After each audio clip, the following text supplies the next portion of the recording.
आज भगवान सारथी बन करके और अर्जुन रथी बन करके जा रहे हैं। भगवान से क्या छिपा है? प्रभु जानत सब बिनहि जना। भगवान सब कुछ जानते हैं। अश्वत्थामा रात्रि भर भगा, खूब दौड़ लगाई, इसने खूब रेस लगाई, लेकिन भगवान से कोई बात छिपी नहीं है। भगवान ने ऐसा रथ चलाया कि जिधर से दौड़ करके आ रहा था भगवान उसके सामने रथ लेकर के उसी रास्ते पर आगे मिले। अब जल्दी जल्दी में अश्वत्थामा ने देखा तो अर्जुन का रथ था। पहले रथ का निशान पता चलता था, सबके रथ के ऊपर ध्वज लगे होते थे और ध्वज पर कोई न कोई चिन्ह बना होता था। जैसे अर्जुन के रथ पर कपित ध्वज हनुमान जी महाराज विराजमान। तो जैसे ही दूर से देखा, जान गया अर्जुन आज मुझे मार डालेगा, तो जल्दी जल्दी में उसने ब्रह्मास्त्र का प्रयोग कर दिया। अब सामने ब्रह्मास्त्र आ रहा है, अर्जुन कुछ समझ नहीं पा रहे हैं, तुरंत चरणों में गिर गए भगवान के। हे प्रभु हमारी रक्षा करो, हमें कुछ नहीं समझ में आ रहा कि इस समय मैं क्या करूं, ये ब्रह्मास्त्र हमारे प्राण ले लेगा। किसने चलाया है? कृष्ण कृष्ण महाबाहो भक्ता नाम भयंकर तुम्हें को दह्यमाना नाम अपवर्गोसि संस्कृते। हे कृष्ण, हे गोविंद, हे प्रभु हमारी रक्षा करिए। आज भगवान मुस्कुराने लगे। अर्जुन तुम्हें इतना भी नहीं पता है, ये अश्वत्थामा है जिसने तुम्हारे ऊपर ब्रह्मास्त्र चलाया है।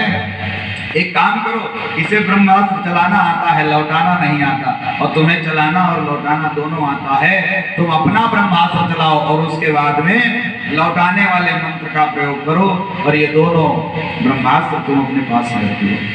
अर्जुन ने वैसा ही किया। उस क्रिया के करने के बाद में अश्वत्थामा को पकड़ लिया। आज अर्जुन बांध करके लिए जा रहे हैं तो भगवान कहते हैं इसे बांध क्यों रहे हो अर्जुन, यहीं से सजा दो। तो अर्जुन कहते हैं कि प्रभु हम ऐसा कर तो सकते हैं, लेकिन मैंने प्रतिज्ञा किया है द्रौपदी से कि जो तुम कहोगी वो मौत मैं मारूंगा, इसलिए जरा सा वहां तक तो लिए चले, सभा भी तो देख ले कि हत्यारा है कौन। अर्जुन पिछले हिस्से में रथ के डाल करके और लेकर के गए। सभा के बीच में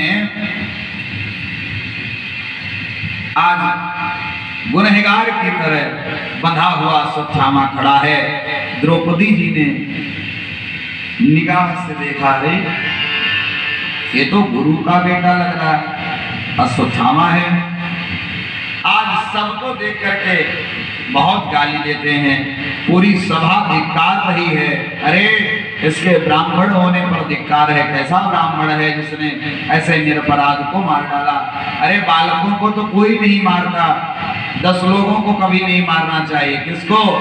बोले मत्तम प्रमत्तम उन्मत्तम सुप्तम बालम श्रियम जड़म प्रपन्नम विरथम भीतम नरिपुम हन्ति धर्मविद। मत माने मतवाला, मतवाले को कभी नहीं मारना चाहिए, है? अपनी मस्ती में है, अपनी मौज में है, आप उसे मार डाले, नहीं, ऐसा नहीं करना चाहिए। प्रमत्तम माने कामातुर, उसको भी नहीं मारना चाहिए। और उन्मत्तम जो नशे में है उसको भी नहीं मारना चाहिए। सुप्तम माने सोए हुए को नहीं मारना चाहिए। बालम माने बालक को नहीं मारना चाहिए। स्त्रियम माने स्त्री को कभी नहीं मारना चाहिए। जड़म माने मूर्ख को कभी नहीं मारना चाहिए। प्रपन्न माने शरणागत जो आ जाए उसको भी नहीं मारना चाहिए। सुंदरकांड की वो दोहा वाली लाइन याद करिए, शरणागत कहूँ जे तजहि निज अनहित अनुमान होते नर पावर पाप में तिनहि बिलोक हार। शरणागत अगर कोई आ जाए तो दुश्मन भी क्यों ना हो उसे फिर मत मारो। प्रपन्नम विरथम, तुम रथ पर हो और दूसरा बगैर रथ के है, बगैर साधन के है, बगैर अस्त्र शस्त्र के, तो भी मत मारो। भीतम, भीतम माने जो डरा हुआ है, अत्यंत जो डरा हुआ है उसको भी नहीं मारना चाहिए। न रिपुम हन्ति धर्मवेद, ऐसा शत्रु भी मारने योग्य नहीं होता। धर्मवेत्ता लोग ऐसे शत्रुओं को भी नहीं मारते, उन पर प्रहार नहीं करते। अरे ये अश्वत्थामा तो कितना बड़ा पापी है, इसने पहली बात तो बालकों को मारा है और दूसरी बात सोते हुए बालकों को मारा है। कितना बड़ा अपराध किया है, इसको तो मृत्युदंड ही मिलना चाहिए। हत्या के बदले हत्या ही कर दो तो ठीक है। सारी सभा चिल्ला रही है, मार डालो, मार डालो।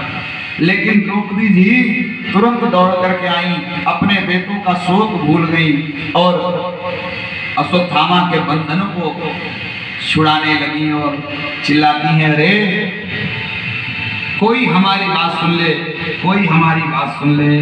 क्यों, क्या कहना चाहती हैं?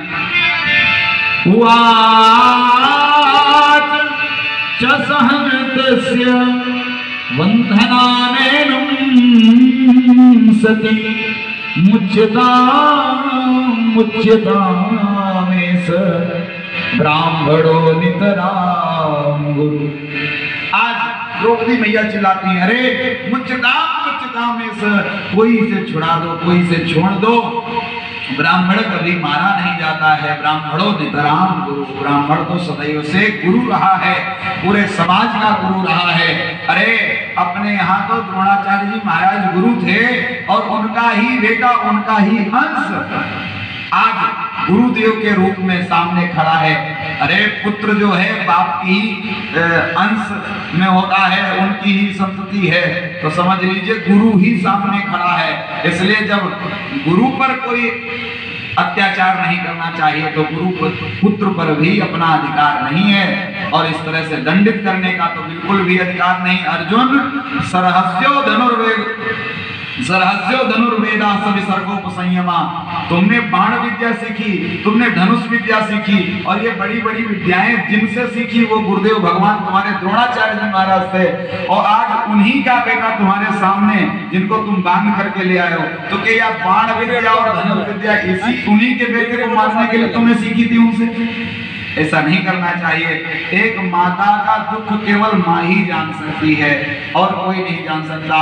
तुमने हमारे तो 5-5 बेटे मरे हैं, मुझे पता है कि माता को पुत्र की पीड़ा कितना दुखी करती है, लेकिन विचार करो हमारे तो 5 मरे हैं, लेकिन जिसका एक ही बेटा हो और वो भी मार डाला जाए तो द्रोणाचार्य तो रहे नहीं, और द्रोणाचार्य के एक ही संतान है।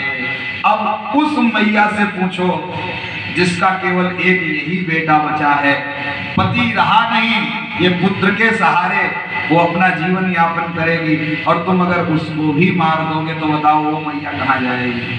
हमारे 5-5 बेटे मरे, लेकिन 5-5 पति तो जिंदा हैं। हम पुत्रों के सहारे नहीं, लेकिन पतियों के सहारे तो जिंदा रहेंगी। और तुम द्रोणाचार्य गुरुदेव को तो महाभारत के युद्ध में ही मार चुके हो, और आज अंतिम समय में उसके अगर बेटे को मार दोगे तो उस माँ पर क्या बीतेगी? जरा सा ये विचार करो, छोड़ दो। अब अर्जुन बड़े परेशान कि मैंने तो मारने का संकल्प किया है, क्या करें? सबसे पूछते हैं बताओ भाई क्या किया जाए? युधिष्ठिर कहते हैं देखो कुछ भी करना लेकिन अधर्म न करना, बस सब कुछ हो लेकिन मेरा नाम धर्मराज है और मैं इस समय राजा हूँ। मेरे न रहने पर जो अधर्म हुआ वो तो अलग विषय है, लेकिन अब मैं यहाँ का राजा हूँ, अब कोई अधर्म बर्दाश्त नहीं किया जाएगा। कोई अधर्म गलती से भी ना हो पाए, ये ध्यान रखना, जो उचित लगे वो करो। भीम से पूछा तो बोले भैया अर्जुन तुम अगर छोड़ दोगे तो हम मार डालेंगे, क्योंकि ऐसे पापी को तो मारना ही उचित है। नकुल सहदेव भी यही कहते हैं कि भीम भैया बिल्कुल सत्य कहते हैं, इसने हमारे बेटों को मारा है, तो मार डाल। लेकिन द्रौपदी जी कहती हैं छोड़ दो। वहीं पर भगवान खड़े, ना तो कोई भगवान से पूछ रहा ना भगवान बता रहे हैं। वही भगवान जो गीता का दिव्य उपदेश दिए हैं, आज अर्जुन चिंतित हैं और भगवान एक भी इशारा नहीं कर रहे कि ये काम करो, रास्ता नहीं दिखा रहे हैं किसी ने भगवान से पूछा, भाई अर्जुन तुम्हारा चेला है, अर्जुन को तुमने इतने 18 लेसन याद कराए हैं गीता के, तो भाई शिष्य हुआ कि नहीं हुआ? तो जरा सा आज चिंतित है, आज वो रास्ता नहीं जान पा रहा है, तो जरा सा उसे कुछ कोई बढ़िया राह दिखा दो। भगवान ने कहा हम नहीं दिखाने वाले। बोले काहे? बोले राय उसे दो जो मांगे, बगैर मांगे मशविरा दोगे तो बुद्धिहीन समझे जाओगे, और भले ही बड़ी मतलब की बात हो, लेकिन उस राय को फिर स्वीकार नहीं किया जाएगा।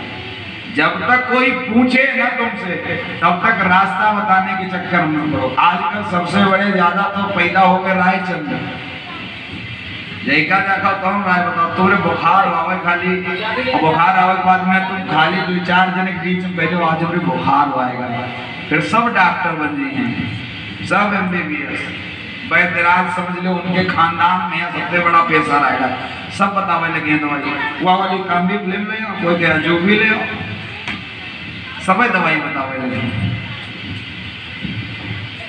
बेमतलब किसी को राय नहीं देना चाहिए। और बेमतलब राय देने से होता क्या है? बोले बेमतलब राय देने से दोनों ही बिगड़ते हैं, तुम्हारी राय भी बेकार हो जाएगी, और जिसको राय दिया है वो भी कहीं ना कहीं फिसल जाएगा।